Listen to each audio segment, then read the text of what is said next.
You already know what it is. You know why I'm here. We'll get into it. You already know the drill. Starting off, we got two future projects that actually turned 10 years old. The first one being Purple Rain.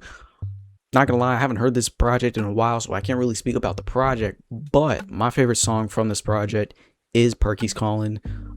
In a way, this feels kind of like a bit of somewhat of a sequel-ish to Codeine Crazy. Not to say that this is on the same level as Codeine Crazy, but the topic of it all feels very much in line with what he was discussing on Codeine Crazy. The beat, it's very dark, very nighttime feeling, just with that piano, and then you get like the bass coming in. Fucking phenomenal. But the second future project to come out 10 years ago was Evil.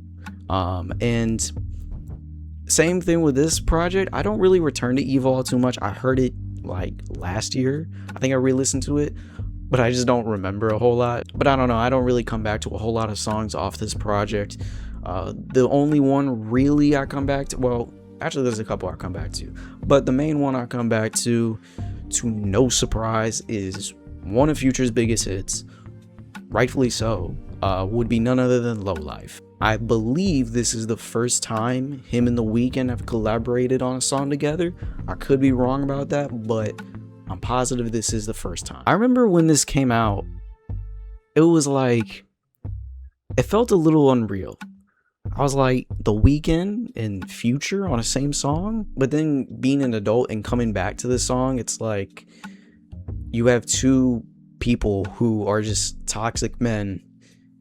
What do you get when you combine the two? You get something like this. It should not be surprising when Future says in his verse, "If she ever catch me cheating, I'ma never tell her sorry." It should not be surprising. As well, whenever I hear people talk about this song, they're always talking about The Weeknd. And don't get me wrong, The Weeknd is great on here. He's fantastic on this song.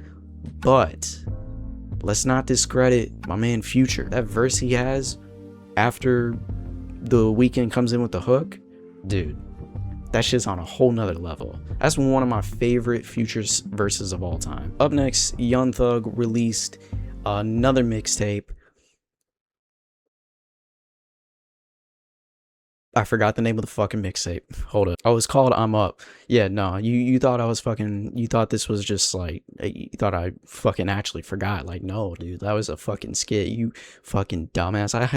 What makes you think I fucking forgot that shit? I didn't even realize that this project turned 10 years old until like yesterday. I'm not gonna lie to you. I haven't heard this project at all, but I do come back to certain songs off this project.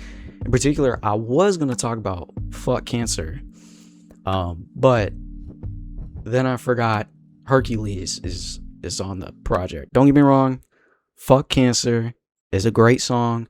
You know, Cancer's never been the same ever since Young Thug came out to diss it. I feel like whenever I think of prime Young Thug, the first song I think of is Hercules. Number one, I think Metro did a phenomenal job with the beat. I think this is one of the few times where a producer puts like at least 3 producer tags on the same song right back to back in the beginning, and it's fucking fire, dude. The reason why this makes me think of prime Young Thug is just, I think it's just his cadence, the way he enunciates a lot of words off like when he's rapping at this time period in like his career.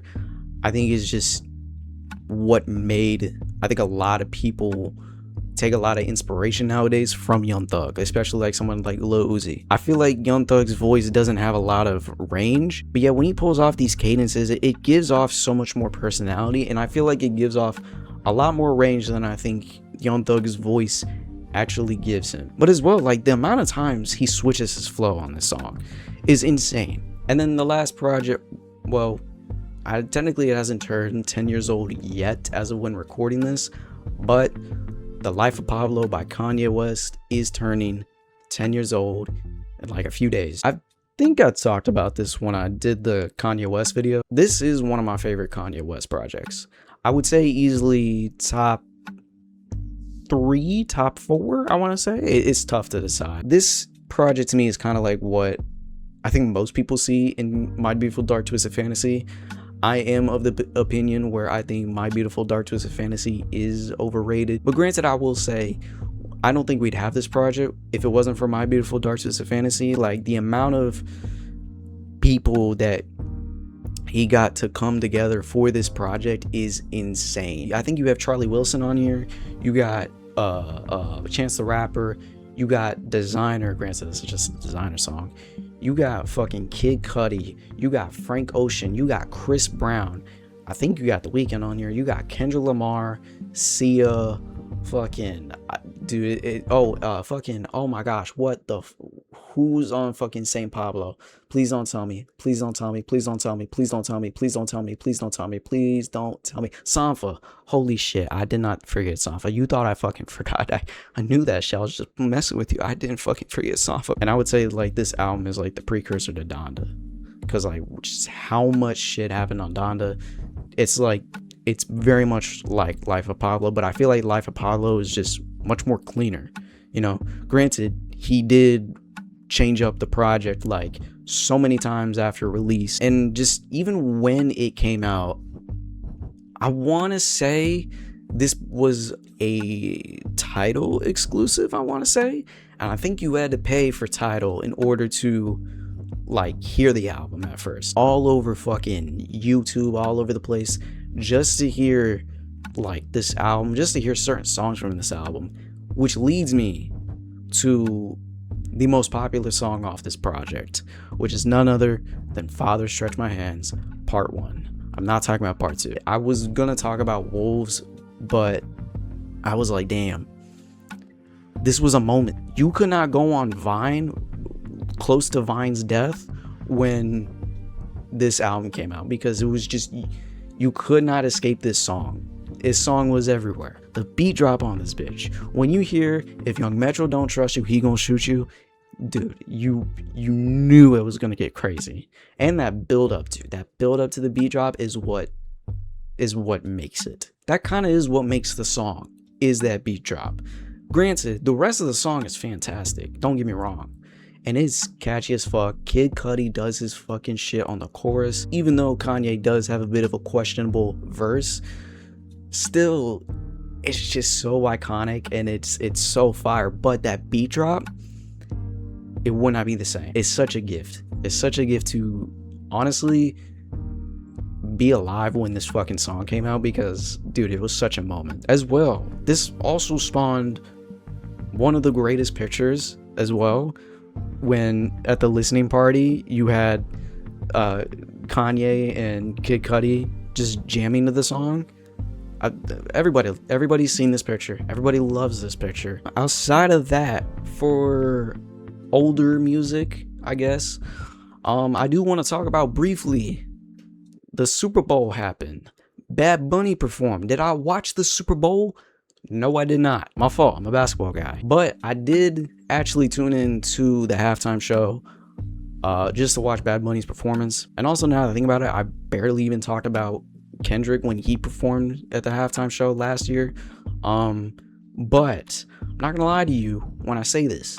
I'm not a fan of TV award show, halftime show based performances. I don't really like them. They always feel so calculated to me. They feel so kind of feel like they're pulling back a bit, you know? I feel like they could be a lot better, and it's not the same as being there. It's kind of necessary in a way, which I don't like. There's very few halftime performances though that I do enjoy. Like I mentioned Kendrick, I actually did enjoy Kendrick's. The only other one, honestly, was The Weeknd's.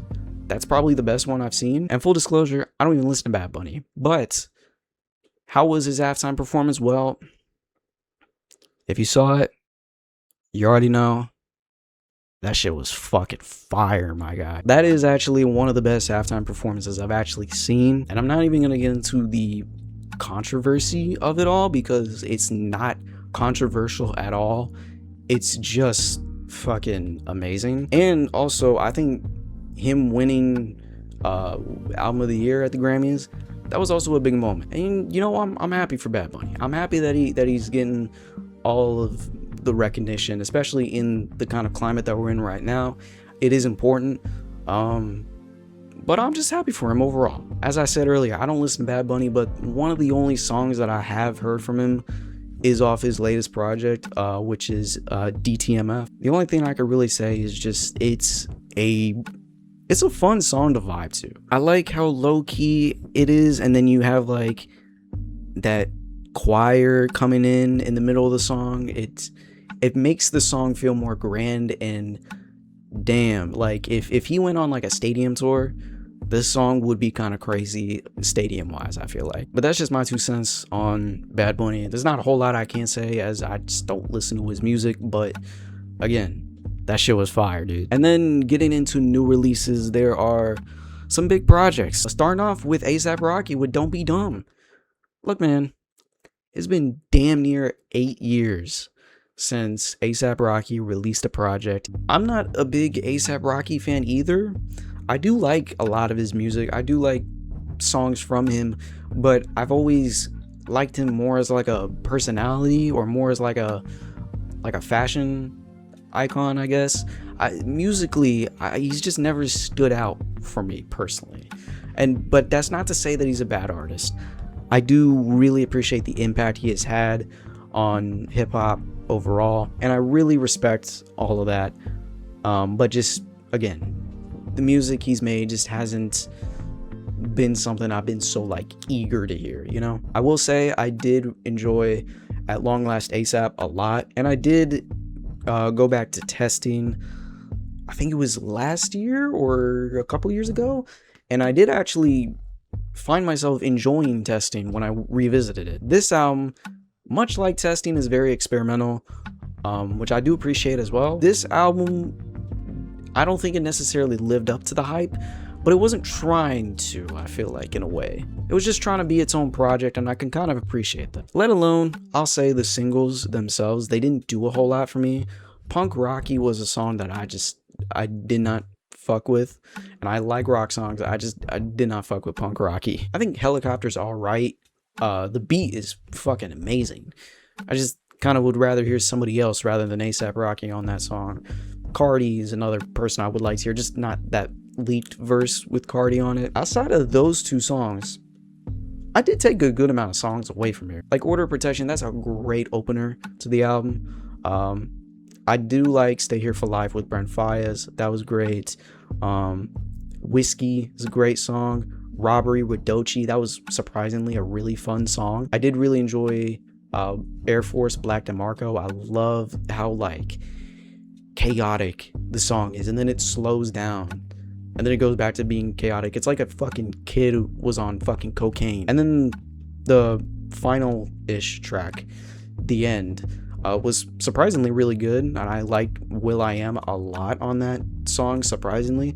And Jessica Pratt, she fucking killed that shit. As far as my favorite song does go off this project, it's gotta be Stop Snitching with Bossman, Dlow, and Sauce Walka. The beat on here was absolutely fucking disgusting in the best way possible. Bossman Dlow just kind of comes and goes on the song, and then A$AP Rocky, he does a great job as well, just on his part. But where this song I think truly shines is Sauce Walka's verse. He fucking kills this shit. He's easily the best feature on this entire project, and I don't know why it makes me laugh every time I hear the song when he says, "Your baby daddy sit down when he piss." I don't know why. That shit always makes me laugh. But yeah, and I know A$AP Rocky has talked about releasing a disc 2. I don't have a whole lot of hope for disc 2, but I'll be looking forward to it. Next up, I do have Don Toliver. He did drop his newest project, OCTANE, and I'm gonna keep this one pretty brief. This was a pretty big letdown for me, and I know this album has actually been doing pretty well reception wise, and I think financially it's also been doing pretty well for Don Toliver, so good for him. To me, I thought this was just a bit of a step down from what we got with Heartstone Psycho. A lot of these songs felt like just generic in a way. It felt generic, and maybe it's that the signature Don Toliver hypnotic spacey vibe that he kind of goes for is kind of dissipating, but he kind of does not a whole lot with these tracks. I feel like he could be doing so much more creatively with some of these songs. Ironically, I actually feel like for several of these songs, he actually does do quite a bit at the very end. That's when he saves like his most interesting stuff for a song. He saves it like right at the very end, and the song ends. But that's not to say I didn't like every song. I did enjoy some songs. I enjoyed E85, Rendezvous with Yeet, Long Way to Calabasas. But my favorite song off this project is Excavator. I love the beat. I love how the kick for the drums is kind of hits at the same time as this bell, and it adds like that extra oomph. And I do really like Don Toliver on the hook. He's pretty good on the verses, but like at the same time, I wish I heard somebody else on this beat. The reason why this is my favorite is because of that beat solely in the beginning, and then halfway through the song he actually does something and he switches it up, changes his whole fucking flow, gets more aggressive on the second beat that comes in, where it becomes almost chopped and screwed, and he actually does something different. I like that compared to a lot of the other tracks off of this album. But here we are. It's the moment you've been waiting for. J. Cole has released his brand new album, The Fall Off. This album has been hyped for damn near 10 fucking years, I want to say. I don't even know how long it's been. It feels so long since he's just started talking about The Fall Off. I don't know how much I've talked about J. Cole, but like, to me, J. Cole, I've liked him as an artist. I liked him as a rapper, but I don't know. I don't ever come back to J. Cole, unfortunately. And it sucks because I love how passionate he is about hip-hop. And I'll say it right now, this is the biggest praise I can give J. Cole about this project, because you feel that passion all the way throughout both discs. I've never found that J. Cole album where I'm like, that's it, that's the one.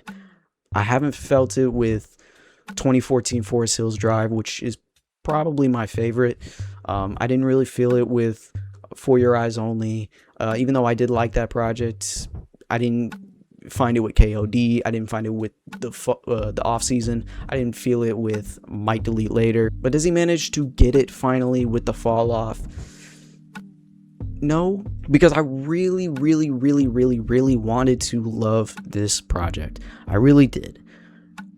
I will say I do appreciate this project quite a bit for what this means for him, mainly for like the marketing for this project, him going more into detail about what The Fall Off means for him, him kind of falling out of love with hip-hop and then falling back in love with it throughout the years.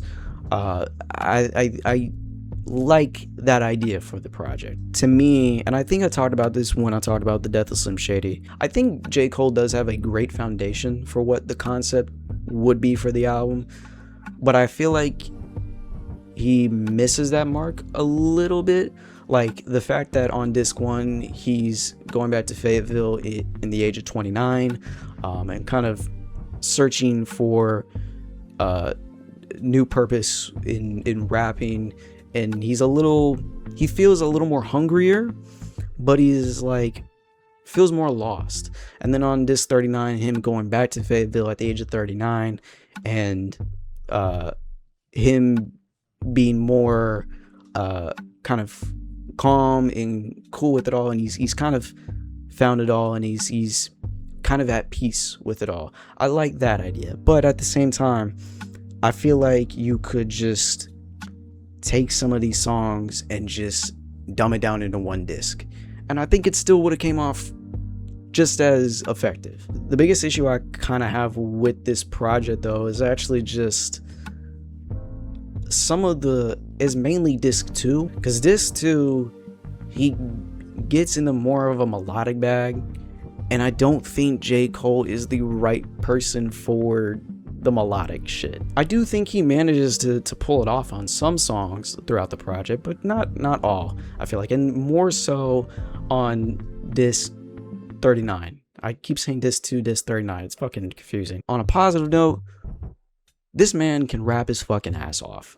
Some easy highlights for me were Quick Stop. I love that story that he's telling of him having that interaction with that fan. And let alone the beginning of the album is fantastic. Like 2-6, Safety, Run a Train, Poor Thing. Poor Thing is... he fucking goes crazy on that bitch. But that does bring me actually to my favorite song off here, which is Bunce, Road Blues. This song is amazing. Number one, that Alchemist beat is fantastic. And I'll just go ahead and get into the features. Look, J. Cole wanted me to really like this project. Not only do you have one Future feature, you have fucking 2, maybe even 3. I think you hear him a little bit on the intro to disc 39. When you hear Future on Bunce Road Blues, he sounds great there, just even for that small portion that he's in. I think he's actually utilized really well on both Bunce Road Blues and Run a Train.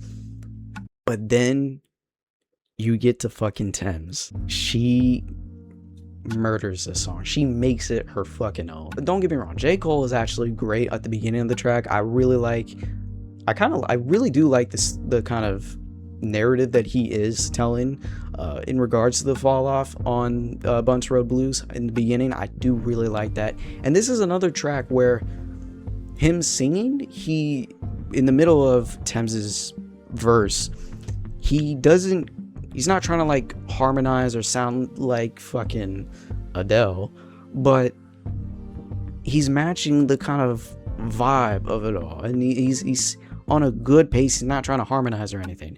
Not like Tems, where she's going crazy. She's going crazy on this bitch. But as well, another narrative that J. Cole has kind of been pushing is that this is his last album. And I do think for a final album, I do think this is actually a good final project. I do. And I think while I am responding to this album the way that I am, I do have hope that this album will grow on me as time goes on. Gotta say, if this is indeed J. Cole's final project, I am happy about it. I'm happy that this is the project that he decided to end his career on, and I think it's a good note to end it off on. Even though I do think he could do a lot more, I'm still happy about it. J. Cole has done a lot within hip hop, and I think he's a GOAT, man. And I just gotta say, he's a legend for real. Like I said, if this is the note that we're ending his career off on, it's great, and bro's a legend. I'm your dad. I'm your son. Okay. Hey, Dad.